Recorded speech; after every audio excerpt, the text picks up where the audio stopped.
Hello दोस्तों, आपका अपने चैनल मैथ्स बाय दया में स्वागत है। आइए आज हम लोग न्याय निगमन के सेकेंड पार्ट को डिस्कस करते हैं। हम लोग ने पहले पार्ट में प्रत्यक्ष निष्कर्ष निकालना सीखे थे। प्रत्यक्ष निष्कर्ष सिर्फ एक कथन से बनता है। आइए उसी का एक क्वेश्चन हम लोग करते हैं, उसके बाद हम लोग अप्रत्यक्ष निष्कर्ष निकालना सीखेंगे। आइए देखते हैं कि हमारे पास कथन है और निष्कर्ष है। कथन दिया गया है कि सभी कलम किताब हैं, सभी कलम किताब है। और दूसरा कथन है सभी किताब पेंसिल है, सभी किताब पेंसिल है। निष्कर्ष आपके सामने है। पहला निष्कर्ष है सभी किताब कलम है। दूसरा निष्कर्ष है कुछ कलम किताब है। तीसरा निष्कर्ष है कुछ पेंसिल किताब है। और चौथा निष्कर्ष है सभी पेंसिल किताब है। और पांचवा हमारे पास है कोई पेंसिल किताब नहीं है। तो हम लोग प्रत्यक्ष निष्कर्ष निकाल रहे हैं और प्रत्यक्ष निष्कर्ष के लिए सिर्फ एक कथन की ज़रूरत होती है। यहाँ पर चेक करते हैं कि एक कथन किस कथन से निष्कर्ष निकला है। देखिए, किताब और कलम, किताब कलम यूज किया है तो हमारा पहला कथन से निष्कर्ष निकला है, क्योंकि किताब भी यहाँ पर है, यहाँ पर कलम है, यानी पता चल गया है कि मुझे पहले ही कथन से निष्कर्ष निकाला गया है। दूसरा निष्कर्ष चेक करेंगे, कलम और किताब, कलम किताब पहले वाले कथन में है, यानी कि ये भी निष्कर्ष पहले वाले कथन से बना है। तीसरा चेक करेंगे, कुछ पेंसिल किताब है, यानी कि पेंसिल और किताब, पेंसिल किताब दूसरे वाले कथन में, यानी कि यदि यहाँ से अगर बात किया जाए, यहाँ से पहला और दूसरा, पहला दूसरा पहले वाले कथन से बना है। पेंसिल किताब, पेंसिल किताब, पेंसिल किताब, यानी कि ये जो है हमारा दूसरा वाले कथन से निष्कर्ष निकला है। यानी कि हमारे 3, 4, 5 दूसरे वाले कथन से निष्कर्ष निकला है और 1, 2 पहले वाले कथन से। आइए चेक करेंगे कौन सा निष्कर्ष सही है। तो पहले क्या करेंगे, वैल्यूज पुट करते हैं। तो बताइए, वैल्यूज यहाँ पर लिखी गई है कि सभी के लिए 100-50, कुछ के लिए 50-50, कोई नहीं के लिए 100-100 और कुछ नहीं के लिए 50 और 100 है।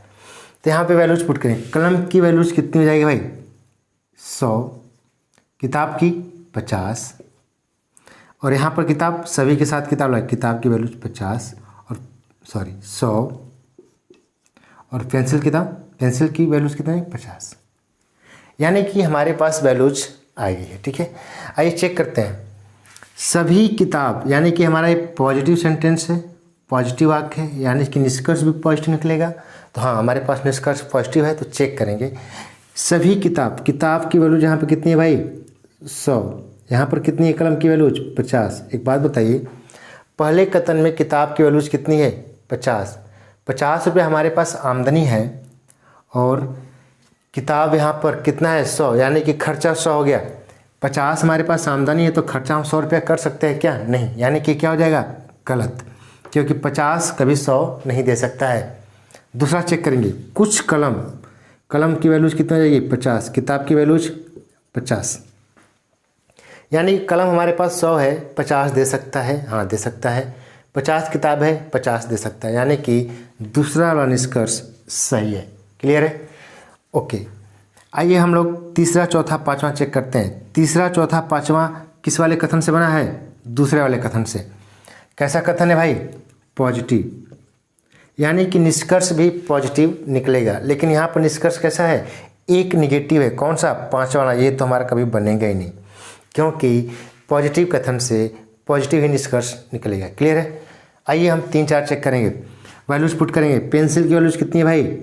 50 यहाँ पर, किताब की वैल्यूज 50, यानी कि हमारे पास पेंसिल है 50, पेंसिल है 50 दे सकता है, किताब 100 है 50 दे सकता है, यानी कि ये भी सही है। चौथा चेक करेंगे, सभी पेंसिल किताब है, पेंसिल की वैल्यूज 100, किताब की वैल्यूज 50। हमारे पास पेंसिल की वैल्यूज कितनी है कथन में? 50। 100 दे सकता है क्या कभी? कभी नहीं दे सकता है भाई, यानी कि हमारा ये गलत। आंसर क्या होगा? आंसर होगा कि 2, 3 निष्कर्ष होंगे। क्लियर है? ये हमारा प्रत्यक्ष निष्कर्ष निकालना था। प्रत्यक्ष निष्कर्ष के लिए सिर्फ एक कथन की जरूरत पड़ती है और हमारे पास एक कथन से जितना भी निष्कर्ष निकलता है ये प्रत्यक्ष निष्कर्ष होता है। आइए हम लोग दूसरे वाले टाइप पे चलते हैं। दूसरा टाइप क्या था? अप्रत्यक्ष निष्कर्ष, यानी कि दो कथन से मिलकर निकलने वाले निष्कर्ष।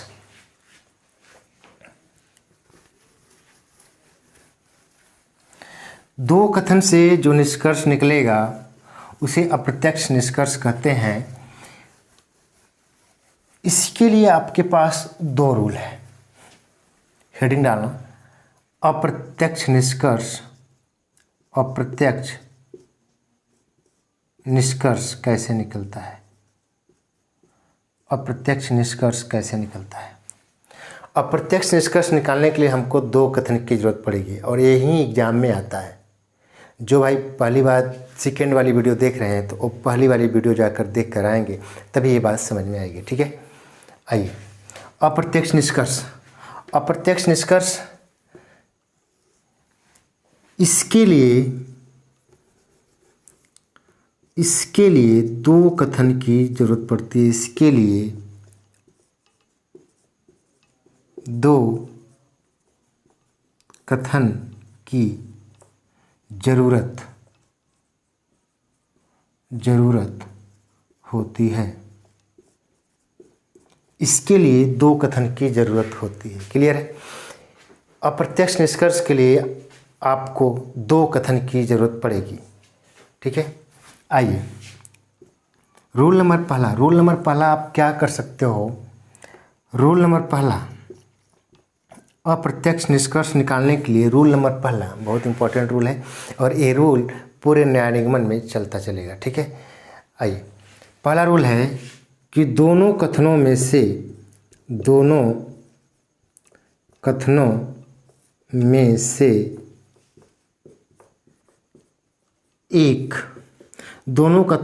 एक शब्द समान होने चाहिए। एक शब्द समान होने चाहिए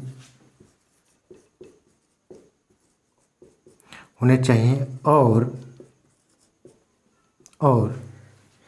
किसी एक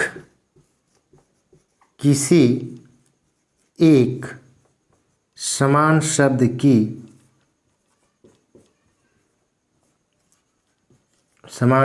की वैल्यू 100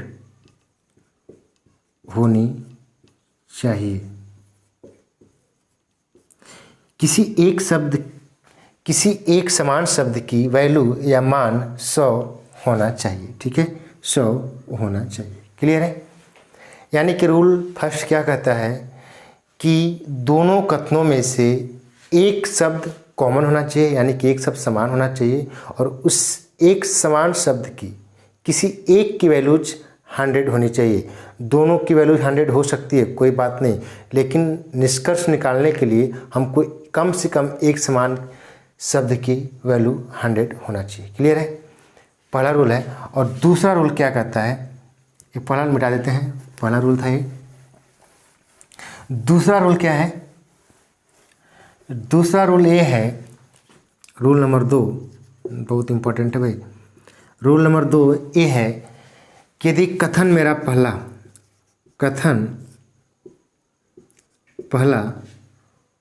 और कथन दूसरा,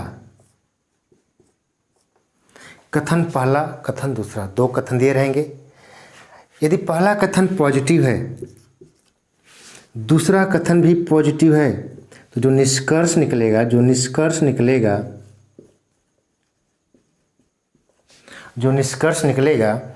वो कैसा निकलेगा भाई? यदि पहला कथन पॉजिटिव, दूसरा कथन पॉजिटिव, तो निष्कर्ष भी हमारा पॉजिटिव निकलेगा। क्लियर है? निष्कर्ष भी हमारा कैसा निकलेगा भाई? पॉजिटिव। ओके, आइए यदि पहला कथन नेगेटिव है, दूसरा कथन पॉजिटिव है, तो हमारा निष्कर्ष कैसा निकलेगा भाई? हमारा निष्कर्ष निगेटिव निकलेगा। क्लियर है? पहला कथन नेगेटिव, दूसरा कथन पॉजिटिव, तो हमारा निष्कर्ष कैसा निकलना चाहिए? निगेटिव निकलना चाहिए।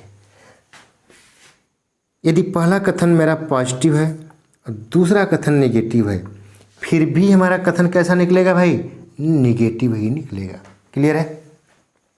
कॉमन सेंस से बात है कि पहला नेगेटिव पहला पॉजिटिव तो हमारा नेगेटिव, पहला पॉजिटिव दूसरा नेगेटिव तो हमारा निष्कर्ष नेगेटिव है। ठीक है, आइए लास्ट है, पहला कथन नेगेटिव है और दूसरा भी कथन नेगेटिव हो गया तो निष्कर्ष कैसा निकलेगा भाई? वेरी इंपॉर्टेंट है भाई। अगर दोनों कथन नेगेटिव हो जाएंगे तो हमारा क्या होता है? नो निष्कर्ष, यानी कि कोई निष्कर्ष नहीं निकलेगा, कोई निष्कर्ष नहीं होगा। बात समझ में आई कि नहीं? कोई निष्कर्ष नहीं होगा। क्लियर है? ओके, यानी कि रूल नंबर 2 हमारा ये कहता है, ठीक है, कि पहला कथन पॉजिटिव दूसरा कथन पॉजिटिव तो निष्कर्ष भी पॉजिटिव निकलेगा, नेगेटिव पॉजिटिव तो नेगेटिव, पॉजिटिव नेगेटिव तो भी नेगेटिव। यदि दोनों नेगेटिव हो जाते हैं तो हमारा कोई निष्कर्ष नहीं निकलेगा। क्लियर है? Okay, rule number 3, rule number 3 क्या है देख लेते हैं। रूल नंबर 3 क्या है? रूल नंबर 3 में हम लोग आमदनी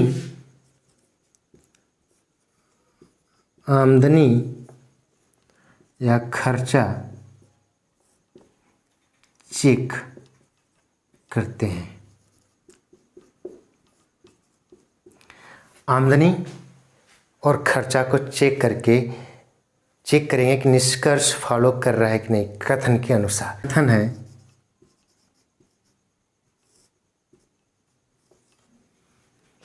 कि सभी नदियां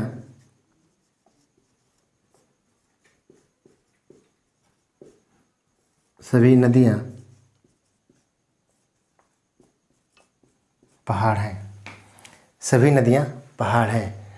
दूसरा कथन हो जाएगा सभी नदियां पहाड़ है। दूसरा कथन हो जाएगा कि कुछ नदियां मरुस्थल हैं।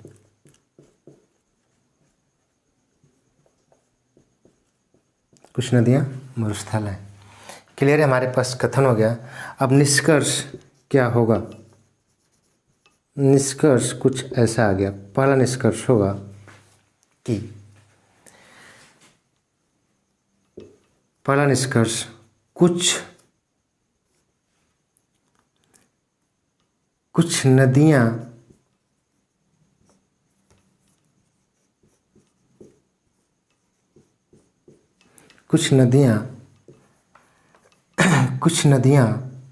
पहाड़ हैं।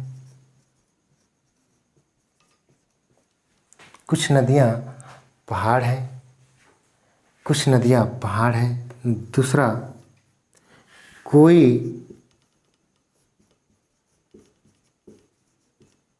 नदियां पहाड़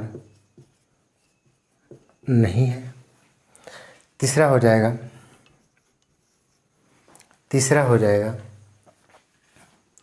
कुछ नदियां पहाड़। तीसरा हो जाएगा आपका कि सभी मरुस्थल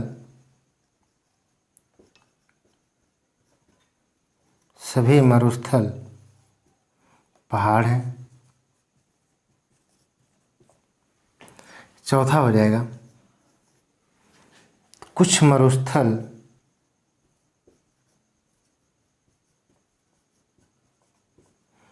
मरुस्थल पहाड़ हैं।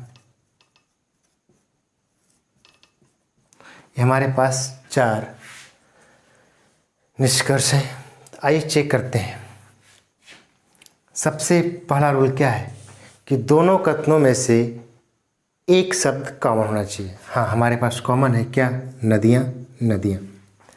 और कॉमन शब्द की कम से कम एक की वैल्यूज 100 होगी तभी निष्कर्ष निकलेगा। हाँ, सभी के साथ नदियाँ लाइक किसी की 100 वैल्यूज, इसकी 50, इसकी 50 और इसकी 50, तो यानी कि एक कॉमन शब्द की वैल्यूज 100 है, यानी कि निष्कर्ष निकलेगा। आइए चेक करते हैं। दूसरा रूल क्या बोलता है कि एक कैसा सेंटेंस है? पॉजिटिव। एक ऐसा है पॉजिटिव, यानी कि दोनों कथन पॉजिटिव हैं तो निष्कर्ष भी पॉजिटिव निकलेगा। चेक करते हैं कि सारे निष्कर्ष पॉजिटिव हैं क्या? नहीं। नंबर 2 पॉजिटिव नहीं है, ये क्या है? नेगेटिव, यानी कि नेगेटिव निष्कर्ष तो कभी निकलेगा नहीं। इसको हम चेक करेंगे क्या? नहीं चेक करेंगे। ठीक है। आइए हम लोग पहला, तीसरा, चौथा को चेक करते हैं। एक बात बताइए, कुछ नदियाँ पहाड़ हैं, कुछ नदियाँ पहाड़ हैं, ये तो हमारा रीस्टेटमेंट हो गया, यानी कि प्रत्यक्ष निष्कर्ष हो गया। इसको बनाने के लिए सिर्फ एक कथन की ज़रूरत है, नदियाँ पहाड़ एक ही कथन में है। इसको चेक कर लेंगे सिर्फ वैल्यूज बस। नदियाँ की वैल्यूज 50, पहाड़ की वैल्यूज 50, यानी कि नदियाँ हमारे पास 100 है, 50 तो दे ही देगा। पहाड़ हमारे पास 50 है तो 50 तो दे सकते हैं, यानी कि ये निष्कर्ष सही हो जाएगा। दूसरा, मरुस्थल और पहाड़, मरुस्थल और पहाड़, मरुस्थल यहाँ पर है, पहाड़, यानी कि दो कथन को मिलाकर निष्कर्ष बना है, यानी कि निष्कर्ष निकलेगा क्योंकि हमारे पास कॉमन शब्द की वैल्यूज, एक की वैल्यूज 100 है, यानी कि मरुस्थल पहाड़। तो हम लोग क्या करेंगे, चेक करेंगे वैल्यूज चेक करेंगे। मरुस्थल की वैल्यूज कितनी है भाई, 100, पहाड़ की वैल्यूज 50। तो मरुस्थल यहाँ पर 100 है, यहाँ पर मरुस्थल कितना है भाई 50, यानी कि 50 क्या 100 दे सकता है क्या, कभी नहीं दे सकता, यानी कि ये क्या हो जाएगा, गलत। चौथा, कुछ मरुस्थल पहाड़ हैं, मरुस्थल की वैल्यू 50, पहाड़ की वैल्यू 50, यानी कि मरुस्थल हमारे पास 50 है, लेकिन यहाँ पर कथन में कितना है 50, यानी कि दे सकता है। पहाड़ कितना हमारे पास 50, यहाँ पर पहाड़ कितने हैं 50, यानी कि वो भी दे देगा, यानी कि चौथा भी सही हो जाएगा। यानी कौन कौन सही है भाई हमारे पास पहला और चौथा सही होगा। ये जो पहला निष्कर्ष है एक खुद का रीस्टेटमेंट है, यानी कि प्रत्यक्ष निष्कर्ष है।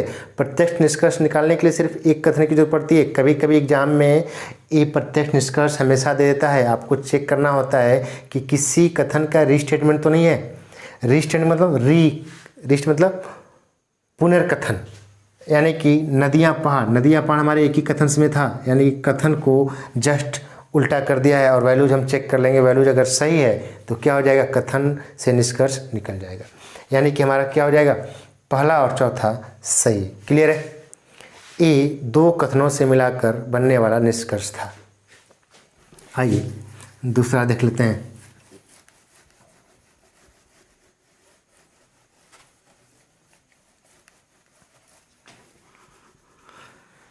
दूसरा कथन अब हम लोग क्या करते हैं कि ए और बी में, ए बी के फॉर्म में करते हैं। ठीक है, कथन है कि कथन एक, सभी ए बी है। ये पहला कथन है भाई हमारा, ए और बी के जगह पर किसी का नाम हो सकता है। क्लियर, सभी ए बी है। दूसरा कथन देखेंगे, सभी ए सी है। ठीक है, हमारे पास दो कथन है, सभी ए बी हैं और सभी ए की जगह क्या लिखेंगे, बी लिखो, सभी बी सी है, तभी जाकर कथन से निष्कर्ष निकलेगा, सभी बी सी है। यानी कि निष्कर्ष इसमें से हम लोग क्या निकाल सकते हैं, आइए देखते हैं। सभी, पहला निष्कर्ष होगा सभी ए सी है, पहला निष्कर्ष होगा सभी ए सी है। दूसरा निष्कर्ष सभी सी ए है, दूसरा निष्कर्ष हो गया। दूसरा निष्कर्ष क्या होगा, सभी सी ए है। तीसरा निष्कर्ष निकालेंगे हम लोग, कुछ ए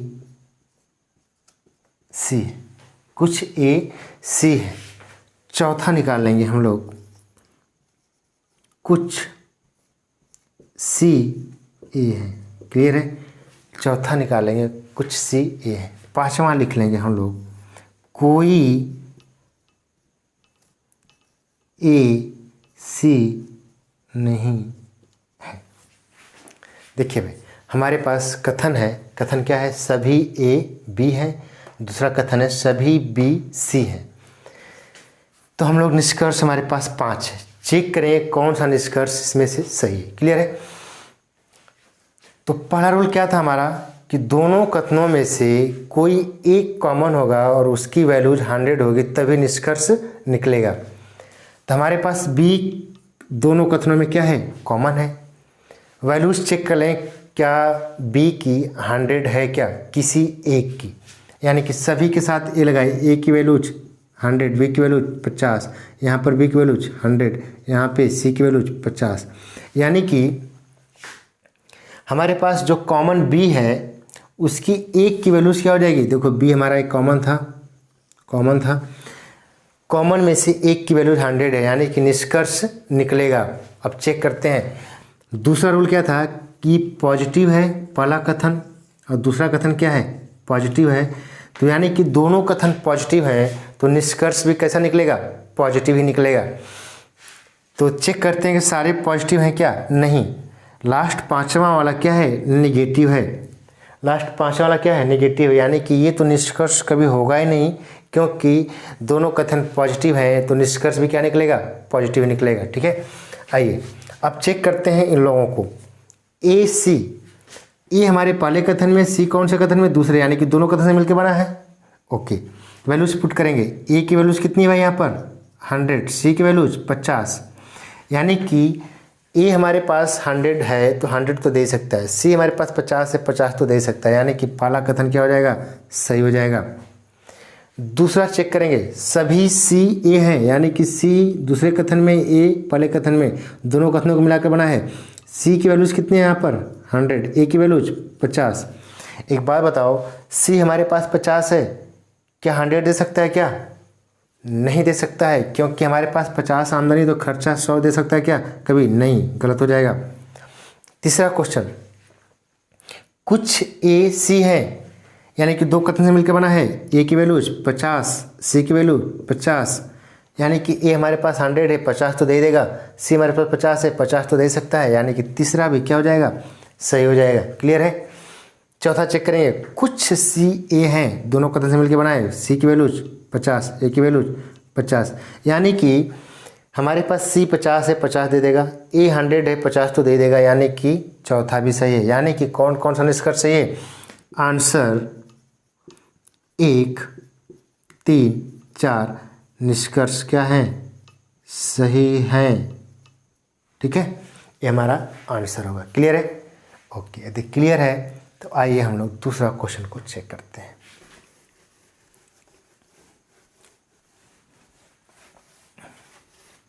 यदि समझ में आ रहा है तो आप लोग कमेंट बॉक्स में अपना ओपिनियन ज़रूर देना। ओके, आइए हम लोग दूसरा क्वेश्चन को देखते हैं। कथन, हम लोग दो कथनों से मिलाकर निष्कर्ष निकाल रहे हैं। क्लियर है। दूसरा कथन, पहला एक क्वेश्चन है, पहला कथन क्या हो सकता है कि कुछ ए बी है, ए और बी के जगह पर किसी का नाम हो सकता है। बुक में ए बी के फॉर्म में नहीं देता है, वहाँ पर किसी का नाम लिख कर देता है। ठीक है, नाम के साथ भी हम लोग करेंगे। एग्जाम के क्वेश्चन जितना भी आए सब लोग यहाँ पर डिस्कस करेंगे, सारे क्वेश्चन को हम लोग डिस्कस करेंगे। दूसरा क्या है कथन, दूसरा कथन है कि सभी सी बी है। हमारे पास दो कथन है। निष्कर्ष, निष्कर्ष पहला क्या लिखेंगे हम लोग कि कुछ ए सी है, कुछ ए सी है।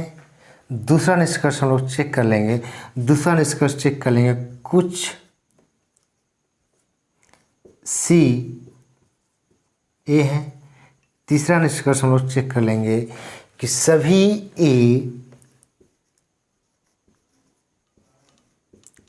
क्या है भाई, सी है। सभी ए सी है। हमारे पास दो कथन दिया हुआ है और दो कथन से तीन निष्कर्ष निकला है। तीनों को हम लोग चेक करेंगे क्या सही निष्कर्ष है क्या। तो चेक करने का पहला रूल क्या बोलता है कि दोनों कथनों में से एक कॉमन होना चाहिए तभी निष्कर्ष निकलेगा। हाँ, हमारे पास क्या है, कॉमन है, क्या, बी। और कॉमन शब्द की वैल्यूज कितनी होनी चाहिए भाई, 100, कम से कम एक की 100 तो होनी चाहिए तभी निष्कर्ष निकलेगा। कॉमन प्लस एक की 100। आइए चेक करते हैं वैल्यूज। ए की वैल्यूज कितना आ जाएगी 50, बी की वैल्यूज 50, सी की वैल्यूज 100, बी की वैल्यूज 50। भाई यहाँ पर गड़बड़ हो गया कि बी तो कॉमन है लेकिन किसी एक कॉमन शब्द की वैल्यूज 100 नहीं है, यानी कि निष्कर्ष निकलेगा क्या? निष्कर्ष नहीं निकलेगा, निष्कर्ष ये देगा ही नहीं, क्योंकि कॉमन शब्द की वैल्यूज 100 नहीं है। आइए चेक करते हैं। जब हमारे पास कॉमन शब्द की 100 है ही नहीं और ए सी यानी कि पहले और दूसरे कथन से मिलकर बना है, नहीं निकलेगा निष्कर्ष। सी ए दूसरे पहले और दूसरे कथन से मिलकर बना है, नहीं निकलेगा ए सी, यानी कि तीनों कथन नहीं निकलेगा। क्यों नहीं निकलेगा? क्योंकि कॉमन शब्द तो है लेकिन उसकी वैल्यूज 100 नहीं है, यानी कि तीनों निष्कर्ष यहाँ पर क्या हो जाएंगे भाई? गलत हो जाएंगे। क्लियर है? कोई डाउट नहीं होना चाहिए। यदि डाउट है तो कमेंट बॉक्स में प्लीज़ बताइएगा कि डाउट कहाँ पर है। बात समझ में आई? ओके।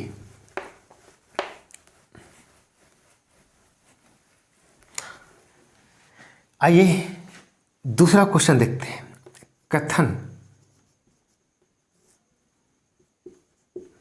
कथन पहला है कि कुछ ए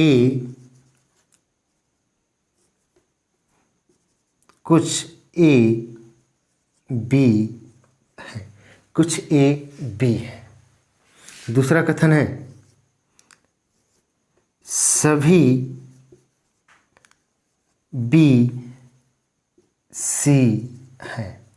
हमारे पास दो कथन दिया हुआ है, कुछ ए बी है और सभी बी सी है।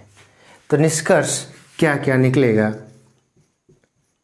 निष्कर्ष देखो भाई, कुछ भी निकल सकता है। मैं यहाँ पर अगर लिखना चाहूँ निष्कर्ष तो कम से कम 8-9 निष्कर्ष इस चीज़ से निकाल दूंगा, और कितने भी निष्कर्ष निकल सकते हैं, सारी संभावनाएं यहाँ पर लिख सकता हूँ, 1 2 3 4 5 7 8 9, ठीक है। लेकिन हम लोग उतना निष्कर्ष एग्जाम में कम से कम 2 या 3 या 4 निष्कर्ष ही आते हैं, 4 निष्कर्ष से ज़्यादा निष्कर्ष नहीं आता है, ठीक है। तो निष्कर्ष पढ़ा लिखते हैं।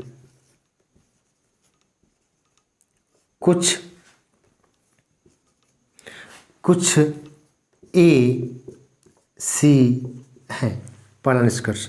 दूसरा हो जाएगा कुछ सी ए है, कुछ सी ए है। और तीसरा निष्कर्ष होगा सभी ए सी हैं। क्लियर है? सभी ए सी हैं। उसके बाद चौथा निष्कर्ष क्या होगा? चौथा निष्कर्ष आप लिख सकते हो कि कुछ बी ए हैं। पांचवा निष्कर्ष लिख सकते हो कि कुछ सी बी है। आइए इतना हम लोग चेक करते हैं कि कौन सा निष्कर्ष सही है। क्लियर है? हमारे पास कथन दिया हुआ है। कथन क्या है कि कुछ ए बी है, सभी बी सी है। यानी कि निष्कर्ष तभी निकलेगा जब एक शब्द कॉमन होना चाहिए और कॉमन की वैल्यूज कम से कम 1 की 100 होना चाहिए। आइए, कॉमन तो हमारे पास क्या है? बी है। वैल्यूज क्या है? कुछ के साथ लगा है 50-50, सभी के साथ लगा है 100-50, यानी कि बी की वैल्यूज 100 मिल गई। एक कॉमन शब्द की वैल्यूज 100 मिल चुकी है, यानी कि निष्कर्ष निकलेगा। एक बात बताइए, कैसा सेंटेंस है? पॉजिटिव। कैसा सेंटेंस है? पॉजिटिव। यानी पॉजिटिव यानी कि कथन दोनों पॉजिटिव हैं, तो निष्कर्ष कैसा निकलेगा? पॉजिटिव निकलेगा। तो सारे निष्कर्ष पॉजिटिव हैं, यानी कि सारों को हमको चेक करना पड़ेगा। जितने भी सारे हैं सबको चेक करना पड़ेगा। देखिए, कुछ ए सी है, ए पहले कथन में, सी दूसरे कथन में, दोनों को मिलाकर बना है कुछ ए सी है। वैल्यूज पुट करेंगे, निष्कर्ष तो निकलेगा ही 50-50, यानी कि ए हमारे पास 50 से 50 दे देगा, सी हमारे पास 50 से 50 दे सकता है, यानी कि क्या हो जाएगा? निष्कर्ष सही हो जाएगा। दूसरा निष्कर्ष चेक करेंगे, कुछ सी ए हैं, सी की वैल्यूज 50, ए की वैल्यूज 50, यानी कि सी हमारे पास 50 है, ए हमारे पास 50 है, तो दे ही देगा भाई, कोई बात नहीं, दे देंगे। सभी ए सी हैं, ए की वैल्यूज क्या है भाई? 100, सी की वैल्यूज 50। एक बात बताओ, हमारे पास ए 50 है, 100 दे सकता है क्या? कभी नहीं दे सकता, यानी कि तीसरा वाला गलत हो जाएगा, ठीक है। चौथा चेक करेंगे, कुछ बी ए हैं, कुछ बी ए हैं। ए बी तो एक ही कथन में दिया है भाई, यहाँ पर प्रत्यक्ष निष्कर्ष हो गया, री स्टेटमेंट हो गया, यानी कि एक ही कथन से बना हुआ है। कुछ बी ए है, ए बी एक ही कथन में है, यानी कि वैल्यूज चेक करेंगे बस। बी की वैल्यूज 50, ए की वैल्यूज 50, यहाँ पर क्या है 50-50 यानी कि दे देगा, यानी कि ये भी सही हो जाएगा। कुछ सी बी है, यानी कि ये दूसरे वाले कथन से बना है, सिर्फ दूसरे वाले कथन से, यानी कि ए हमारा पहला कथन से बना था और ए हमारा क्या है दूसरे कथन से बना है। और ए क्या है, ए हमारे बने थे पहले और दूसरे कथन से, एक और दो कथन मिलकर बने थे। कुछ सी बी है, सी की वैल्यू 50, बी की वैल्यू यहाँ पे 100 है, 50 तो दे देगा, यहाँ पे 50 है, यानी कि ये भी सही है, यानी कि हमारा पहला दूसरा चौथा पांचवा निष्कर्ष सही है। कोई डाउट नहीं होगा। चलिए आज की वीडियो में इतना ही। हम लोग नेक्स्ट पार्ट में पॉजिटिव और निगेटिव दोनों कथनों को मिलाकर निष्कर्ष निकालेंगे। अभी हमारे साथ बने रहिए। हम लोग इसको कंप्लीट 100% इस चैप्टर को डिस्कस करेंगे। इस सेशन में तभी एंड करूँगा जब कंप्लीट 100% आप लोगों को इस चैप्टर की कोई भी ऐसा क्वेश्चन ना हो जो आपसे न बने। सारे क्वेश्चन बनेंगे, सारे क्वेश्चन इस चैप्टर के बनेंगे आपसे। क्लियर है? चलिए, थैंक यू सो मच।